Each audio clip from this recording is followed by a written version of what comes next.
नमस्कार मित्रांनो. आज आपण शिव खेरा यांच्या यश तुमच्या हातात या पुस्तकातील एक गोष्ट समजून घेऊयात. अँड्रू कार्नेगी हा स्कॉटिश युवक अमेरिकेत आला. सुरुवातीला उदरनिर्वाहासाठी छोटी मोठी कामं करू लागला.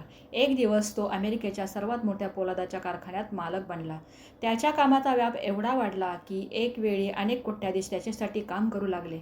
कोणीतरी कार्नेगीला विचारलं, तुम्ही लोकांशी कशा प्रकारे संबंध ठेवता? कार्नेगीने उत्तर दिलं, लोकांशी संबंध ठेवणं म्हणजे सोन्यासाठी खोदकाम करणं होय. 1 अंश सोने मिळवण्यासाठी कित्येक टन माती दूर करावी लागते. पण खोदकाम करताना तुम्ही मातीचा नव्हे तर सोन्याचा शोध घेत असता. तुमचा दृष्टिकोन कसा असावा? तर सोन्यासाठी खोदकाम करण्यासारखा असावा. तुम्ही जर लोकांमधील आणि परिस्थितीतील दोषच काढायचं ठरवलं तर तुम्हाला खूप दोष सापडतील.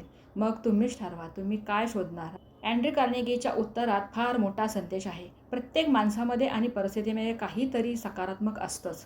पुष्कळ वेळा हे चांगलं सकारात्मक असं जे असतं ते पुरेसं स्पष्ट असत नाही आणि त्यामुळे आपल्याला खोल खाणावं लागतं.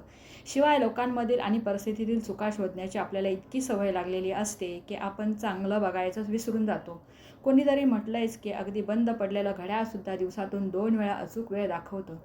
एक गोष्ट नीट लक्षात ठेवा, तुम्ही जेव्हा सोन्याचा शोध घेता तेव्हा टनवारी दगड माती बाजूला करावी लागते. पण तुमचा शोध हा सोन्यासाठी असतो, दगड मातीसाठी नाही.